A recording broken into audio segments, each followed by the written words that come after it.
తెలుగు శ్రోతలందరికీ నమస్కారం అండి. మన అలనాటి కథలు ఎవర్ గ్రీన్ స్టోరీస్ ఛానల్కి మీ అందరికీ స్వాగతం. అనగనగా ఒక రామం ధారావాహిక వింటున్నామండి. రాసిన వారు శ్రీమతి విజయలక్ష్మి అవధానుల గారు. ఇక మనం ఆలస్యం చేయకుండా వీడియోలోకి వెళ్ళిపోదామండి. వీడియో చూసిన వెంటనే లైక్ చేసి షేర్ చేసి తప్పకుండా సబ్స్క్రైబ్ చేసుకోండి. మన ఛానల్ని బెల్ ఐకాన్ యాక్టివేట్ చేసుకోండి. అరే బావా, మన గదిలో తలనొప్పి మాత్రలు ఉన్నాయి కదా, వెంటనే వేసుకోవాల్సింది కదా ఆశ్చర్యంగా అడిగాడు రామం. ఇంకెక్కడి మాత్రలు, అవి ఎప్పుడో పోయాయి. నువ్వు జాగ్రత్తగా పొట్లాలు కట్టించి మరీ తెచ్చావు. అవి చాలా రోజులు అలా కిటికీలోనే ఉండిపోయాయి. ఆ తర్వాత మరి కనపడలేదో. అయ్యో బావా, ఆ మాత్రలు గూట్లో పుస్తకాల వెనక నేనే దాచాను. ఎన్నాళ్ళైనా వాటిని నువ్వు దాచడం లేదని నేను తీసి గూట్లో పుస్తకాల వెనక పెట్టాను. అలా పెట్టిన విషయం నీకు చెప్పాను కూడాను. నువ్వు ఏదో పుస్తకం చదువుతూ సరిగ్గా వినిపించుకోలేదు అంటూ వేణు గూట్లోని పుస్తకాల వెనక పెట్టిన మాత్రలు తీసి చూపించాడు రామం. తన నిర్లక్ష్యం ఖరీదు మరొకసారి తెలిసింది వేణుకి. ఆ రోజు రాత్రి తాను క్యాంపుకు వెళ్ళినందువల్ల మిగిలిన డబ్బులు లెక్క వేసుకుంటూ కూర్చున్నాడు రామం. బావా, ఈ నెల బాగానే డబ్బులు మిగిలాయి. నీ గురించి పట్టెడ మంచం కొనొచ్చు. నాకు ఈ ప్యాకేజీ డబ్బాల పడక బాగానే అలవాటైపోయిందిలే. మంచం కొనగా మిగిలిన డబ్బు మేనేజర్ గారి అప్పు తీర్చేస్తాను. ఇంకా కాస్త అప్పు మిగులుతుందిలే, అది వీలు వెంబడి తీరుస్తాను అన్నాడు వేణుతో. నాకు ఆ పట్టెడ మంచం కొనకపోతే నీ అప్పు పూర్తిగా తీరిపోతుందా? తీరిపోతుంది. అయితే ముందు ఆ అప్పు తీర్చేసేయి. నాకు ఇప్పటి నుండి మంచం అక్కర్లేదు. నాకు కూడా ఈ ప్యాకేజీ డబ్బాల పడక ఇప్పుడు హాయిగానే ఉంది. కొన్నప్పుడు ఇద్దరికీ కొందువు గాని. అసలు కొనకపోయినా పర్వాలేదు నవ్వుతూ తేలిగ్గా అన్నాడు వేణు. రామం ఆశ్చర్యపోయాడు. తాను క్యాంపుకి వెళ్ళిన ఈ నెల రోజుల్లోనూ వేణులో బాగానే మార్పు వచ్చిందనుకున్నాడు. అవును, మనుషులు కొన్నాళ్ల పాటు ఎవరి మీద ఆధారపడకుండా ఒంటరిగా గడిపితే ఆ జీవితమే కొన్ని పాఠాలు నేర్పుతుందేమో అనుకున్నాడు. 6 నెలలు గడిచిపోయాయి. వేణు చదువులో పడ్డాడు. మునుపటి బద్ధకం, నిర్లక్ష్యం కూడా బాగా తగ్గాయి. వేణు దగ్గర నుండి రామం కూడా కొన్ని మంచి విషయాలు నేర్చుకున్నాడు. ముఖ్యంగా మంచి ఇంగ్లీషు మాట్లాడడం, క్రాస్ వర్డ్ పజిల్ నింపడం, చదరంగం ఆడడం. ఒకరోజు రామానికి వరహాల బాబు దగ్గర నుండి ఉత్తరం వచ్చింది. చిరంజీవి రామాన్ని ఆశీర్వదించి వ్రాయినది. ఇక్కడ మేమందరము బొబ్బిలిలో మీ అమ్మ, తమ్ముడు, చెల్లెళ్ళు అందరం క్షేమంగా ఉన్నాము. అక్కడ నువ్వు, వేణు మీ ఆరోగ్యం జాగ్రత్తగా చూసుకుంటూ క్షేమంగా ఉన్నారని తలుస్తాను. ఈ ఉత్తరంలో నేను ఒక ముఖ్యమైన విషయం రాస్తున్నాను. నువ్వు ఉద్యోగంలో స్థిరపడ్డావని తెలిసిన తర్వాత నా దగ్గరకు, బొబ్బిలిలో మీ అమ్మ దగ్గరకు కొన్ని సంబంధాల వాళ్ళు పిల్లనిస్తామని వచ్చారు. నువ్వు వీలు చూసుకొని సెలవు పెట్టుకొని వస్తే 2-3 ఆడపిల్లలను చూసి నీకు నచ్చిన వారితో వివాహం నిశ్చయం చేసుకోవచ్చును. ఇంకా ఎక్కువ రోజులు వివాహం వాయిదా వేయడం కూడా అంత మంచిది కాదు. చిట్టీకి కూడా ఇంకా ఇంటర్ అయిపోతుంది కదా. నువ్వు బొబ్బిలి వస్తే వాడి చదువు విషయం కూడా తీరిగ్గా మాట్లాడవచ్చు. నీకు రావడానికి ఎప్పుడు వీలు కుదురుతుందో రాస్తే నేను కూడా సెలవు పెట్టుకొని బొబ్బిలి వస్తాను. ఇట్లు వరహాల బాబు. ఆ ఉత్తరం చదివిన రామం ఆలోచనలో పడ్డాడు. ఈ సర్వే పరీక్ష ఏదో అయిపోయాకే పెళ్లి చేసుకుంటే బాగుంటుంది అనుకుంటున్నాడు. ఇప్పుడు మధ్యలో పెళ్ళి అంటే చదువు నాశనం అవుతుందేమో. అలాగని రామానికి వివాహపు ఆలోచనలు బొత్తిగా కలగడం లేదని కాదు. వేణు తన చెల్లికి పెద్ద పెద్ద ఉత్తరాలు రాయడం చూసినప్పుడు, ఆఫీసులో కొత్తగా పెళ్ళైన వాళ్ళు కలకలలాడే మొహంతో మిఠాయిలు పంచినప్పుడు, కొత్తగా పెళ్ళైన వారింటికి వెళ్ళినప్పుడు రామం మనసు ఏదో తెలియని తీయని భావంతో నిండిపోతోంది. చాలాసేపు ఆలోచించి వరహాల బాబుకి ఉత్తరం రాశాడు. చిన్నాన్న, మీరు నా మంచి గురించి ఆలోచించి వివాహ విషయం ప్రస్తావించారు. కానీ నేనిప్పుడు పరీక్షలకు చాలా దీక్షగా చదువుతున్నాను. మరొక 7-8 నెలల్లో మొదటి పరీక్ష ఉంటుంది. ఆ తర్వాత మరో 6 నెలలకు రెండవ పరీక్ష ఉంటుంది. ఆ సర్వేయర్ పరీక్షలు పాస్ అయితే సర్వేయర్గా నా జీతం 2 రెట్ల కంటే ఎక్కువ అవుతుంది. ముందు ముందు ఉద్యోగంలో ఆఫీసర్ అయ్యే అవకాశాలు కూడా త్వరగా వస్తాయి. అందువలన నా పరీక్షలు అయిపోయిన తర్వాత వివాహ విషయం చూసుకుందాం. చిట్టి చదువు విషయం నేను చూడక్కర్లేదు, తానే చూసుకోగలడు. తనకు ఏ చదువు చదవాలని ఉందో నిర్ణయించుకుంటే నేను డబ్బు పంపుతూ ఉంటాను. ఇంకా శాంత చదువు గురించి కూడా చూడాలి కదా. వీటన్నింటికి డబ్బు బాగా అవసరం ఉంటుంది కదా. అందువల్ల నేను పరీక్షలు పాస్ అయ్యేదాకా ఆగగలరు. వరహాల బాబుకి రాసినట్లే తల్లికి కూడా రాశాడు. వారం రోజుల తర్వాత వరహాల బాబు దగ్గర నుండి ఉత్తరం వచ్చింది. రామం, నీ ఆలోచన బాగుంది, కానీ మరొక 2 ఏళ్ళు అంటే మరీ ఆలస్యం అయిపోతుందేమో. అప్పుడు నీ ఈడు పెళ్లి కూతుర్లు దొరకడం కష్టమైపోతుంది. ప్రస్తుతం చక్కని సాంప్రదాయమైన కుటుంబంలోని అమ్మాయిలు కొందరు పెళ్లికి సిద్ధంగా ఉన్నారు. నువ్వు వివాహం అయిన తర్వాత కూడా చదవగలవు. నాకు ఆ నమ్మకం ఉంది. అదిగాక నీ మైనింగ్కి సంబంధించిన పరీక్షలు ఇంకా చాలా ఉన్నాయని, అవన్నీ కూడా రాస్తానని ఎప్పుడూ అన్నావు కదా. అందువల్ల నీకు పెళ్లి తర్వాత చదువు ఎలాగూ తప్పదు. అందువల్ల మరొకసారి బాగా ఆలోచించుకొని నిర్ణయం తీసుకో. ఒకవేళ నీవు ఇక్కడికి వచ్చే పక్షంలో వేణు ఒక్కడు ఉండలేను అంటే వాళ్ళ ఊరికి వెళ్ళే ఏర్పాటు చెయ్యి. ఇంకా కార్యం అవ్వకుండా ఇక్కడికి రావడం బాగుండదు. రామం బాగా ఆలోచించాడు. వరహాల బాబు చెప్పింది నిజమే. ఈ చదువు ఇంకా చాలా కాలం సాగుతుంది. చదువు గురించి వివాహం వెనుక పెట్టడం అంత సరైన ఆలోచన కాదేమో. పెళ్లి చూపుల సంగతి ఎలా ఉన్నా తన వాళ్ళందరితో కలిసి గడిపి చాలా రోజులైంది. అందుకోసమైనా ఓ వారం రోజులు సెలవు పెట్టుకొని వెళ్ళాలి. తాను బొబ్బులికి వస్తానని, సెలవు మంజూరైన తర్వాత ఎప్పుడొచ్చేది రాస్తానని వరహాల బాబుగారికి ఉత్తరం రాశాడు రామం. రామానికి వారం రోజులు సెలవు మంజూరైంది. సరిగ్గా 2 వారాల తర్వాత బయలుదేరాలి. ప్రయాణం తేదీ ఖరారు అయిన వెంటనే వరహాల బాబుగారికి తల్లికి ఉత్తరాలు రాసేశాడు. బావా, నేను మరో 2 వారాల్లో బొబ్బిలి వెళ్ళి అక్కడ వారం రోజులు ఉంటాను. నువ్వు కూడా నాతో పాటు వచ్చి మీ ఇంటికి వెళ్తావా? రామం వేణుని అడిగాడు. ఎలాగూ మీ చెల్లి దగ్గరకు రానియరు, ఇక్కడే ఉంటానులే. నువ్వు క్యాంపుకు వెళ్ళినప్పుడు 1 రోజులు ఉన్నాను కదా. ఇప్పుడు వారం రోజులే కదా, ఇక్కడే ఉంటాను నవ్వుతూ అన్నాడు వేణు. ప్రయాణం అనుకున్న వెంటనే ఇంట్లో వాళ్ళకి అందరికీ బట్టలు కొనడానికి ఎంతెంత ఖర్చు పెట్టవచ్చో కాగితం మీద రాసుకోసాగాడు రామం. ఏం రామం, మళ్ళా ఏవో లెక్కలు వేస్తున్నట్లున్నావు? కుతూహలంగా అడిగాడు వేణు. ఇక్కడి నుండి అందరికీ బట్టలు కొని తీసుకెళ్దామని చూస్తున్నాను. చేతిలో ఉన్న డబ్బుతో ఎవరెవరికి ఎంతెంత డబ్బు పెట్టాలో చూస్తున్నాను. క్యాంపుకి వెళ్ళడం వలన అప్పు తీర్చగా కూడా డబ్బు మిగిలింది. ఒక విషయం చెప్పనా రామం, నువ్వు బట్టలు కొనదలుచుకుంటే అక్కడ బొబ్బిల్లోనే కొనడం మంచిది. ఇక్కడ కంటే అక్కడే బట్టలు బాగుంటాయి. అదిగాక ఇంట్లో వాళ్ళను కూడా తీసుకెళ్ళి కొంటే వాళ్లకు నచ్చినవి ఎంచుకుంటారు. ఇక్కడ నుండి కావాలంటే ఇక్కడ మాత్రమే దొరికే చిన్న చిన్న వస్తువులు తీసుకెళ్తే బాగుంటుంది చెప్పాడు వేణు. వేణు అలా బాధ్యతగా ఆలోచిస్తుంటే రామానికి చాలా సంతోషం వేసింది. నువ్వు చెప్పింది నిజమే బావా. ఈ ఆదివారం నువ్వు, నేను, గోపాల్ కలిసి ఊర్లో బజారుకెళ్దాం. అక్కడ ప్రత్యేకమైన వస్తువులు ఏమున్నాయో చూసి కొని తెచ్చుకుందాం. ఓ, నేను రెడీ నవ్వుతూ అన్నాడు వేణు. ఆ ఆదివారం రామం, వేణు, గోపాల్ కలిసి ఊర్లో బజారుకి బయలుదేరారు. వేణు సంగతి తెలిసి రామం జట్కా స్టాండ్ వైపు నడవబోతుంటే వేణు అన్నాడు. జట్కా ఎందుకు రామం? ఇంకా ఎండ కూడా రాలేదు. హాయిగా కబుర్లు చెప్పుకుంటూ నడిచి వెళ్ళిపోదాం. వస్తున్నప్పుడు చేతిలో సామాన్లు ఉంటాయి, ఎండ కూడా ఉంటుంది.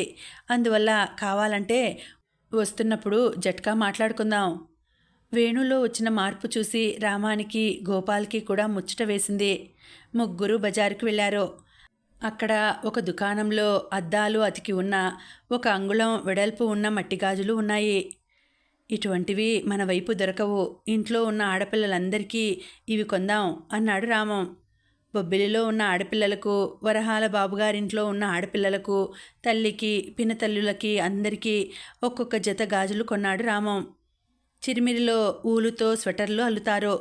మిగిలిన ఊలుతో, నారబట్టతో ఆడవాళ్ళకి చిన్న బ్యాగులు కుట్టి వాటి మీద ఊలుతో రకరకాల డిజైన్లు కుడతారు. అవి కొన్ని కొన్నాడు రామం. ఇంకా అక్కడ మన వైపు దొరకని కొన్ని తీపి వస్తువులు మిఠాయిల దుకాణాల్లో అమ్ముతున్నారు. జాంగ్రీలు. అప్పట్లో అవి బొబ్బిలిలో దొరికేవి కాదు. బూడిద గుమ్మడికాయ మురబ్బా, పువ్వుల ఆకారాల్లో తయారు చేసే కోవా బిళ్ళలు. ఇవన్నీ కొనాలని ఉంది, కానీ తీసుకెళ్లడం ఎలా? వీళ్ళు కాగితాల్లో పొట్లం కట్టి ఇస్తారు. అక్కడికి వెళ్ళేసరికి అన్నింటికీ పాకం అంటుకుంటుంది ఆలోచిస్తూ అన్నాడు రామం. నేనొకటి చెప్పనా రామం, నా దగ్గర ఒక పెద్ద ఇత్తడి కాడ డబ్బా ఉంది. నేను వస్తున్నప్పుడు నాకు అమ్మ అందులో తినుబండారాలు పెట్టి ఇచ్చింది. నేను ఇప్పట్లో ఊరికి వెళ్ళను కదా. నువ్వు నా డబ్బాలో అవన్నీ పెట్టి తీసుకెళ్ళవచ్చు. మళ్ళా వస్తున్నప్పుడు మర్చిపోకుండా తెచ్చేయాలి నవ్వుతూ అన్నాడు గోపాల్. అమ్మయ్యా, అయితే పర్వాలేదు అంటూ రామం అవన్నీ కొన్నాడు. ఇంట్లో మగపిల్లలకు ఏం కొనాలో అర్థం కాలేదు. ఇక్కడ ఉన్నవన్నీ అక్కడ కూడా దొరుకుతాయి, కానీ ఏమీ కొనకపోతే వాళ్ళు నొచ్చుకుంటారు. 2-3 దుకాణాలు తిరిగి కొత్త రకంగా ఉన్న పెద్ద సైజు జేబు రుమాళ్ళు అందరికీ కొన్నాడు. రామం బొబ్బిలి బయలుదేరాడు. తల్లి చేసే వంకాయ మెంతికారం కూర, ఉప్పు పిండి, కరకరలాడే పెచ్చుతో దిబ్బరొట్టి అన్నీ గుర్తొచ్చి నోరూరింది. చిట్టితో చెప్పుకోబోయే కబుర్ల గురించి తలుచుకొని పెదవుల మీద నవ్వు పూసింది. శాంతతో మాట్లాడబోయే చదువు విషయాలు తలుచుకొని మనసు ఆప్యాయతతో పొంగిపోయింది. చిన్నమ్మడు ఇంకా మునుపటిలాగే నాతో చిలిపి తగవులు వేసుకుంటుందా, లేక పెద్దరికం వచ్చేసి ఉంటుందా అనుకుంటుంటే హాయిగా అనిపించింది. ఈసారి వరహాల బాబుగారితో మరిన్ని కొత్త పద్యాలు చెప్పించుకోవాలి అనుకున్నాడు. వీటన్నింటి మధ్య తాను వెళ్ళిన మర్నాడే విజయనగరం వెళ్ళి పెళ్లిచూపులు చూడబోయే అమ్మాయి ఎలా ఉంటుందో అన్న ఊహ మనసులో మెదిలింది. ఎంత ప్రయత్నించినా మనసులోకి ఏ రూపమూ రాలేదు. రామం బొబ్బిలి వచ్చేశాడు. ఇల్లంతా సందడే సందడి. రామం ఇంటికి వచ్చిన సందడి కొంత అయితే మర్నాడు పొద్దున్నే పెళ్లిచూపులకి విజయనగరం వెళ్ళాలి. దాని గురించిన కబుర్లతో మరింత సందడి. ఆ సాయంత్రం వరహాల బాబు ఆయన భార్యతో సహా వస్తున్నాడు. మర్నాడు తెల్లవారుజామున ప్యాసింజర్ ట్రైన్లో బయలుదేరి రామం, మహాలక్ష్మి, వరహాల బాబు, ఆయన భార్య విజయనగరం వెళ్ళాలి. అక్కడ పెళ్లిచూపులు అయ్యాక పరస్పరం నచ్చుకున్నట్లయితే తర్వాత వరహాల బాబు వెళ్ళి మిగిలిన విషయాలు మాట్లాడతారు. ఒకవేళ ఆ సంబంధం ఇరువైపులా ఎవరికీ నచ్చకపోయినా 2 రోజుల తర్వాత విశాఖపట్నంలో మరో సంబంధం చూడడానికి వెళ్తారు. మొత్తం మీద ప్రస్తుత కార్యక్రమం ఇది. అమ్మా, ఇవాళ వంటకి ఏమిటి? తల్లి పక్కన చేరి గోముగా అడిగాడు రామం. వంకాయ మెంతికారం కూర, ముద్దపప్పు, ముక్కల పులుసు. నువ్వొచ్చావు కదా, పులిహోర, బొబ్బట్లు కూడా చేస్తాను అందావిడ రామం తల ఆప్యాయంగా నిమురుతూ.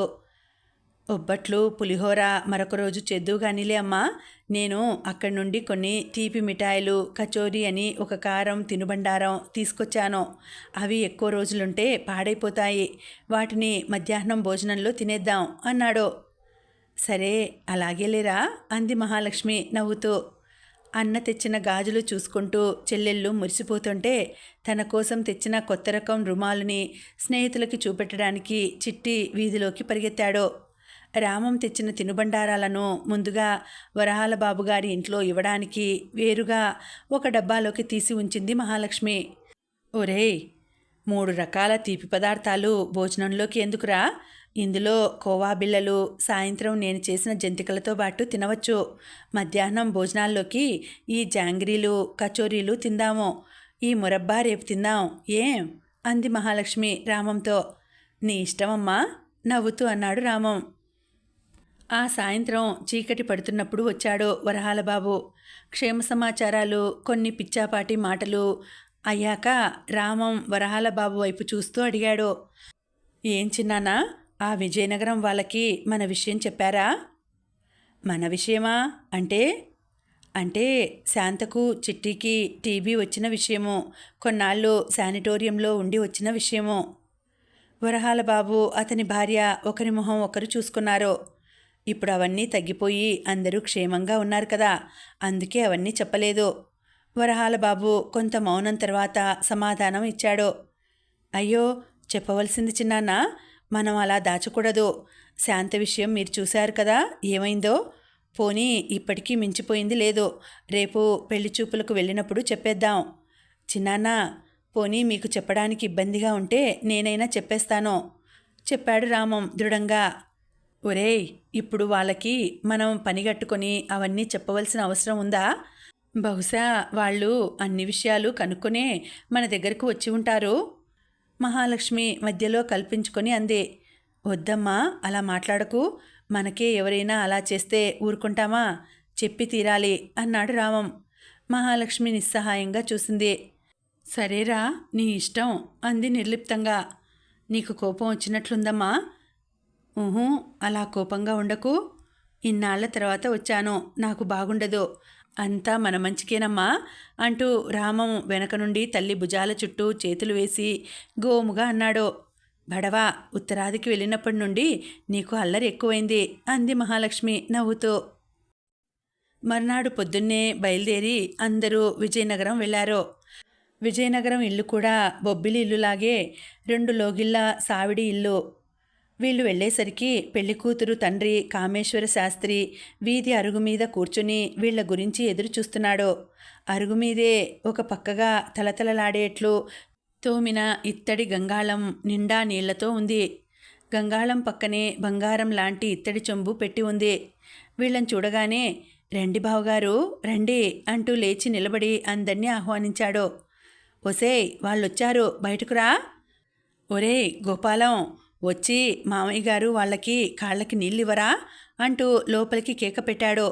లోపల నుంచి ఓ 14-15 ఏళ్ల కుర్రవాడు పరిగెత్తుకొని వచ్చాడు. వీడు మా ఆఖరివాడు గోపాలం అంటూ అందరికీ పరిచయం చేశాడు. అందరికీ 2 చేతులు జోడించి నమస్కారం పెట్టి గంగాళంలో నీళ్ళని ఇత్తడి చెంబులో ముంచి ఒక్కొక్కరికి ఇవ్వసాగాడు గోపాలం. ఈ లోపల కొంగు భుజాల నిండా కప్పుకొని లోపల నుండి కామేశ్వర శాస్త్రి భార్య అలిమేలు వచ్చింది. రండి అన్నయ్య గారు, రండి వదిన గారు, ప్రయాణం బాగా జరిగిందా అంటూ అందరినీ కుశల ప్రశ్నలు వేస్తూ లోపలికి ఆహ్వానించింది. అందరూ లోపలికి వెళ్ళాక చాలాసేపు బంధుత్వాలు తిరగదోడుకోవడంతోనే సరిపోయింది. రామం చుట్టూ చూశాడు. వీధి గుమ్మానికి కట్టిన పరదా చుట్టూ అతికిన లేసు చాలా ఆకర్షణీయంగా కనిపించింది. రామం చూపు మళ్ళిన వైపు చూసిన అలిమేలు చిరునవ్వుతో అంది, ఆ లేసు అల్లింది మా అమ్మలే బాబూ, దానికి ఇటువంటివి చాలా సరదా. అమ్మలంటే ఎవరో రామానికి అర్థం కాలేదు. రామం మనసులో సందేహం అర్థం చేసుకున్నట్లు కామేశ్వర శాస్త్రి అన్నాడు. అమ్మలు అంటే మా అమ్మాయే బాబూ, అసలు పేరు వెంకటలక్ష్మి. ఇంట్లో అందరం అమ్మలు అని పిలుస్తాం. ఇప్పుడు నీకు చూపించబోయేది అమ్మల్నే. ఓ అలాగా అంటూ కాస్త మొహమాటంగా నవ్వాడు రామం. ఇల్లంతా సందడి సందడిగా ఉంది. బోళ్ళు మంది మనుషుల మాటలు వినిపిస్తున్నాయి. నాకు మొత్తం 10 మంది పిల్లలండి. 6 మగ, 4 ఆడ. ఆడపిల్లల్లో అమ్మలు 3వది. పెద్ద ఆడపిల్లలు 2కి పెళ్ళిళ్ళు అయిపోయి కాపురానికి వెళ్ళిపోయారు. అమ్మలు కంటే 2 పెద్ద మగపిల్లలు, 4 చిన్న మగపిల్లలు చెప్పుకుపోతున్నాడు కామేశ్వర శాస్త్రి. రామానికి హఠాత్తుగా మనసులో ఏదో తట్టింది. మామయ్య గారు, ఒక్కసారి నేను మా చిన్నాన్నగారితో అలా బయటికెళ్ళి మాట్లాడి వస్తాను అన్నాడు కామేశ్వర శాస్త్రి వైపు తిరిగి. ఓ అలాగే బాబు అన్నాడు కామేశ్వర శాస్త్రి కొంచెం అయోమయంగా చూస్తూ. వరహాల బాబుకి రామం తనతో ఏం మాట్లాడబోతాడో అర్థమైంది. రామం వరహాల బాబు వీధిలోకి నడిచారు. నువ్వు నన్ను ఇలా ఎందుకు బయటకు పిలిచావో అర్థమైంది నాన్నా. ఇదిగో ఇప్పుడే నేను శాంత విషయం, చిట్టి విషయం చెప్దాం అనుకున్నాను వరహాల బాబు అన్నాడు. అది కాదు చిన్నాన్న, నేను మిమ్మల్ని ఎందుకు పిలిచానంటే ఆ విషయాలు మీరు వాళ్ళ పిల్లను తీసుకొచ్చి కూర్చోబెట్టిన తర్వాత ఆమె ముందర చెప్పండి. అదేమిట్రా, పిల్ల ముందు ఆ మాటలన్నీ ఎందుకు? నేను తర్వాత కామేశ్వర శాస్త్రిని వేరుగా తీసుకెళ్ళి ఆ విషయాలు చెప్దాం అనుకున్నాను. రామం మాటలు విని వరహాల బాబు తెల్లబోతూ అన్నాడు. అది కాదు చిన్నాన్న, ఆ విషయాలు ఆ అమ్మాయికి కూడా తెలియాలి. మనం పెద్దవాళ్ళకి మాత్రమే చెప్తే తర్వాత వాళ్ళ అమ్మాయికి అవన్నీ చెప్తారో లేదో తెలియదు. ఈ ఇంట్లో ఎవరి దగ్గర ఆ విషయాలు దాచడం నాకు ఇష్టం లేదు. సరే అలాగే, నీ ఇష్టం కాస్త ఇష్టంగా అన్నాడు వరహాల బాబు. ఇద్దరూ లోపలికి నడిచారు. బావగారు, ఇంక అమ్మాయిని తీసుకొచ్చి కూర్చోబెడితే వరహాల బాబు అన్నాడు. కామేశ్వర శాస్త్రి తన భార్య వైపు చూసి సైగ చేశాడు. ఆమె లోపలికి వెళ్ళి కాసేపటి తర్వాత అమ్మాయితో పాటు వచ్చింది. తల్లి కూతురు చాప మీద కూర్చున్నారు. కాస్త ఎత్తు తక్కువైనా అమ్మాయి ముచ్చటగా ఉంది అనుకున్నారు వరహాల బాబు, ఆయన భార్య. మహాలక్ష్మి వరహాల బాబు భార్య కూడా వెళ్ళి చాప మీద కూర్చున్నారు. మా అమ్మాయి వంట చక్కగా చేస్తుందండి. ఆవ పెట్టిన అరటి పువ్వు కూర కూడా చేసేస్తుంది. అలిమేలు మహాలక్ష్మి వైపు చూస్తూ అంది. అబ్బో! అంత కష్టమైన కూర కూడా చేస్తుందంటే వంట బాగానే వచ్చన్నమాట. మహాలక్ష్మి మనస్ఫూర్తిగా అంది. మా అమ్మాయికి కుట్లు, అల్లికలు కూడా బాగానే వచ్చు. రకరకాల లేసులు అల్లుతుంది. మళ్ళా చెప్పింది అలిమేలు. అవునమ్మా, ఆ విషయం ఇందాకనే తెలిసింది నవ్వుతూ అన్నాడు వరహాల బాబు. ఆ తర్వాత వరహాల బాబు రామం చదువు గురించి, ఇంటర్లో 4 బంగారు పతకాలు వచ్చిన విషయం గురించి, ఉద్యోగంలో బాధ్యతల గురించి, ఆఫీసులో తెచ్చుకున్న మంచి పేరు గురించి, కట్టబోయే పరీక్షల గురించి చెప్పడం మొదలెట్టాడు. రామం చాప మీద కూర్చున్న అమ్మాయిని చూశాడు. ఆమె వరహాల బాబు చెప్తున్న విషయాలు అతి శ్రద్ధగా వింటోంది. రామం నవ్వుకున్నాడు. వరహాల బాబు చెప్పడం పూర్తయ్యాక కాసేపు అక్కడ నిశ్శబ్దం తాండవించింది. ఆ నిశ్శబ్దంలో రామం మరొకసారి ఆ అమ్మాయి వైపు చూశాడు. రామం చూసినప్పుడే ఆమె కూడా ఓరగా రామం వైపు చూసింది. ఇద్దరి చూపులు కొన్ని క్షణాలు కలుసుకొని విడిపోయాయి. రామం మనసులో ఒక విచిత్రమైన భావన కొన్ని క్షణాల పాటు నిండిపోయింది. రామం వరహాల బాబు వైపు అర్థవంతంగా చూశాడు. వరహాల బాబు గొంతు సవరించుకొని చెప్పడం మొదలెట్టాడు. బావగారు, మీకు తెలుసు అనుకుంటాను, మా రామం కంటే పెద్దవాళ్ళు 2 మగపిల్లలు పోయారు. తెలుసు బావగారు, మధ్యవర్తులు చెప్పారు. మరో విషయం మీకు మధ్యవర్తులు చెప్పారో లేదో అంటూ ఆగాడు. మరో విషయమా అంటే? కొన్నేళ్ల క్రితం మా రామం తర్వాతి ఆడపిల్ల శాంతకు టీబీ జబ్బు వచ్చింది. 1 ఏడాది పాటు మదనపల్లి శానిటోరియంలో ఉంచాము. నయమై తిరిగి వచ్చింది. రామం తర్వాతి అబ్బాయి తరచుగా మదనపల్లి అక్కను చూడడానికి వెళ్తూ ఉండేవాడు. శాంత శానిటోరియంలోంచి వచ్చేశాక కొన్ని నెలలకి రామం తమ్ముడు చిట్టికి కూడా టీబీ వచ్చింది. అయితే వాడికి త్వరగానే తగ్గిపోయిందిలేండి. ఇప్పుడిద్దరూ ఆరోగ్యంగా ఉండి చక్కగా చదువుకుంటున్నారులేండి అంటూ చెప్పేశాడు వరహాలబాబు. వరహాలబాబు ఆ మాట చెప్పగానే అక్కడ హఠాత్తుగా నిశ్శబ్దం అలుముకుంది. కామేశ్వర శాస్త్రి మొహం అప్రసన్నంగా మారిపోయింది. రామం చాప మీద కూర్చున్న అమ్మాయి మొహంలో భావాలు చూడడానికి ప్రయత్నించాడు. తలొంచు కూర్చున్న ఆ అమ్మాయి మొహంలో భావాలు కనపడలేదు రామానికి. 5 నిమిషాలు అలా నిశ్శబ్దంగా గడిచాక రామం వరహాల బాబు వైపు చూసి సైగ చేశాడు. ఇంక బయలుదేరదాం అన్నట్లుగా. అందరూ లేచి నిల్చున్నారు. వరహాల బాబు ఏమైనా చెప్తారేమోనని రామం కాసేపు ఎదురుచూశాడు. ఆయన ఏమీ మాట్లాడకపోయేసరికి రామమే గొంతు సవరించుకొని అన్నాడు. మా తరపు నుండి మాకు అభ్యంతరం ఏమీ లేదండి. మీ ఉద్దేశం ఏమిటో మీరు కబురు పెట్టండి.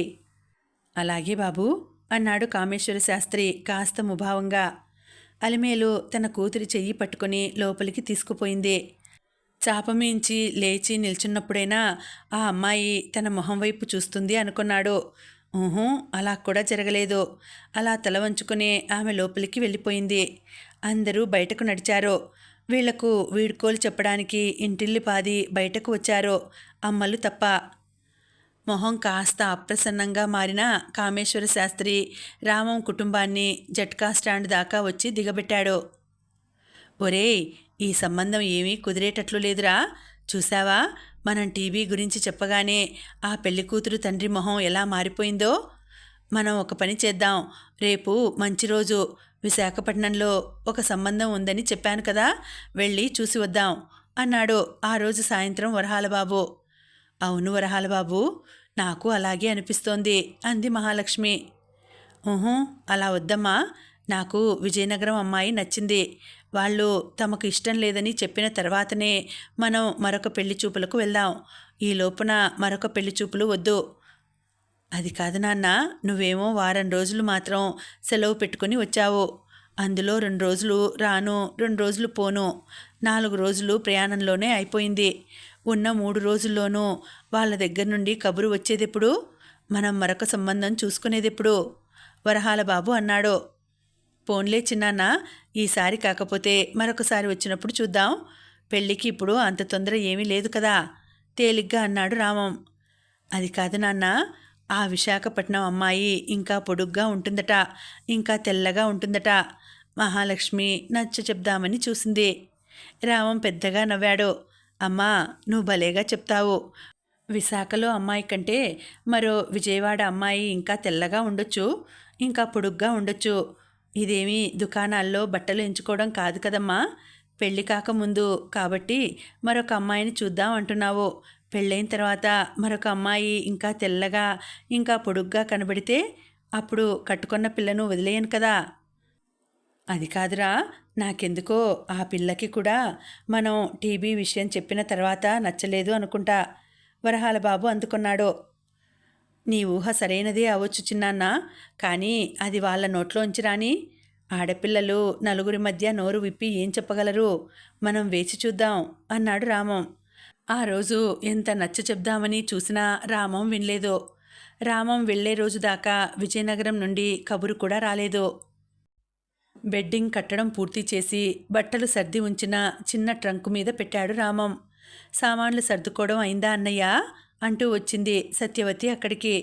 ఏమైందమ్మా అన్నాడు రామం. ఏమిటో అన్నయ్య, నాన్నగారు పోయాక నీ మీద బాగా భారం పడిపోయింది కదూ. నా పెళ్లి చేశావు, మీ బావని నీ దగ్గర ఉంచుకొని చదివిస్తున్నావు, ఇంకోవైపు తమ్ముడి చదువు. మీ బావ చదువయ్యేదాకా నేను కూడా ఇక్కడే నీకు భారంగా. రామం చెల్లి దగ్గరకు నడిచి చప్పున ఆమె నోరు మూశాడు. చెల్లెమ్మా, నువ్వెప్పుడూ ఈ ఇంటికి భారం కాదమ్మా. ఎన్నాళ్ళు, ఓ ఏడాదిలో బావ బిఏ చదువు అయిపోతుంది, మంచి ఉద్యోగం వస్తుంది. నువ్వప్పుడు హాయిగా ఉంటే మాకంతకంటే ఆనందం ఏముంటుందమ్మా. సత్యవతి తల నిమురుతూ అన్నాడు రామం. కంటి నుంచి రాలుతున్న ఓ నీటి చుక్కని తుడిచేసుకుంది సత్యవతి.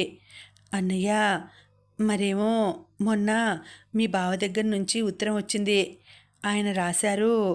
తటపటాయిస్తూ ఆగిపోయింది సత్యవతి.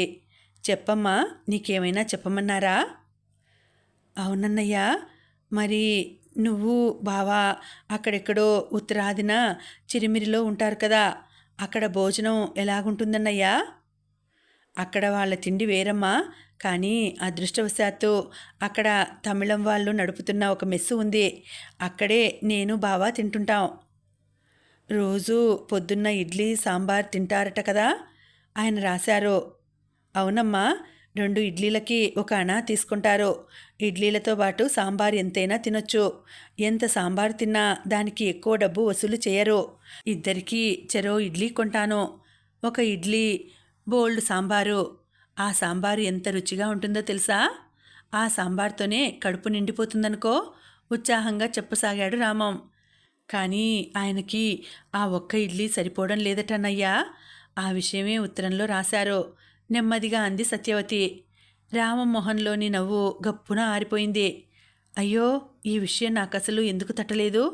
ఇప్పుడు బాగానే ఉన్నా మొదట్లో అందుకేనా బావమొహం అలా చిటపటలాడేది మనసులోనే అనుకున్నాడు. నిజమా తల్లి? అయ్యో, ఆ విషయం నాకే చెప్పవలసింది కదా. నాకు కడుపు నిండుతోందని ఆయనకి నిండుతోందనుకున్నాను నొచ్చుకుంటున్నట్లు అన్నాడు రామం. ఈ విషయం చెప్పి నిన్ను బాధ పెట్టినట్లున్నానన్నయ్యా. నీ డబ్బు ఇబ్బందులు నాకు తెలియవు, కానీ ఆయనకు కొంచెం ఆకలి ఎక్కువ అన్నయ్యా బాధగా అంది సత్యవతి. బాధేం లేదమ్మా, ఈ విషయం ముందే తెలియలేదని బాధపడుతున్నానంతే. ఇక్కడి నుంచి వెళ్ళాక బావకి పొద్దున్న పూట 2 ఇడ్లీలు ఇప్పిస్తాన్లే, నువ్వేం ఇదవకు అనునయంగా అన్నాడు రామం. రామం బొబ్బిలి స్టేషన్లో కూర్చుని ఉన్నాడు. రోజులు లెక్క పెట్టుకున్నన్ని రోజులు పట్టలేదు తిరిగి వెళ్ళిపోవడానికి. భారంగా అనుకున్నాడు. బహుశా విజయనగరం వాళ్ళు ఈ సంబంధం వదిలేసుకున్నారేమో, ఆ అమ్మాయికి కూడా ఇష్టమై ఉండదు. కానీ ఆ విషయం ఏదో ఒక కబురు పెడితే ఇంకా బాగుండేది కదా అనుకుంటుంటే మనసు బాధగా మూలిగింది. రామం కళ్ళు మూసుకొని బాధను తరిమివేయడానికి ప్రయత్నించాడు. 5 నిమిషాలు కళ్ళు మూసుకొని తెరిచేసరికి మనసు ప్రశాంతంగా అయిపోయింది.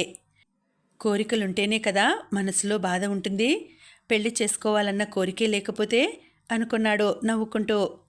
అసలు ఎవరైనా పెళ్ళి ఎందుకు చేసుకోవాలి? పెళ్ళి చేసుకోను అనుకుంటే ఈ బాధే ఉండదు కదా అని కూడా అనుకున్నాడు. పెళ్లి చేసుకోకుండా ఉంటే ఎలా ఉంటుందో అన్న భావం మెల్లమెల్లగా మనసులో బలపడసాగింది. రామం అలా ఆలోచనలలో నిమగ్నుడై ఉన్నప్పుడే దూరంగా స్టేషన్ గేట్లోంచి పరిగెత్తుకొని తన వైపే వస్తున్న 15 ఏళ్ల కుర్రాడు కనిపించాడు. అరే, ఈ పిల్లాడిని ఎక్కడో చూసినట్లుందే అనుకున్నాడు రామం. అప్పుడు గుర్తొచ్చింది ఆ కుర్రాడెవరో. అతను మొన్న తను చూసిన వెంకటలక్ష్మి తమ్ముడు. అతని పేరు గోపాలం కాబోలు. ఆ పిల్లాడు పరిగెత్తుకుని తిన్నగా రామం కూర్చున్న బెంచి దగ్గరికి వచ్చాడు. మీరు మీరు రామం గారు కదూ? పరిగెత్తడం వలన వచ్చిన ఆయాసంతో ఒగరుస్తూ అడిగాడు. అవును, నేను రామాన్నే.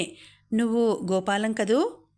అవునండి, మిమ్మల్ని ఇక్కడ బొబ్బిలి స్టేషన్లో కలుసుకోవాలని వేగంగా సైకిల్ మీద వచ్చాను.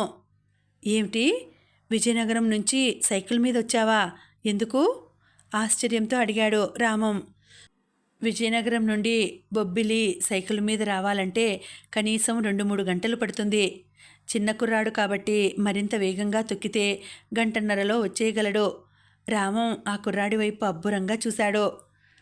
మా అక్క మా అక్క ఇదిగో ఈ కాగితం మీకిమ్మంది. 4 మడతలు పెట్టిన ఒక కాగితాన్ని నిక్కర్ జేబులోంచి తీసి అందించాడు గోపాలం. మీ అక్క ఇవ్వమందా? మీ అక్కకి నేను ఇవాళ ఇలా ట్రైన్లో వెళ్తున్నానని తెలుసా?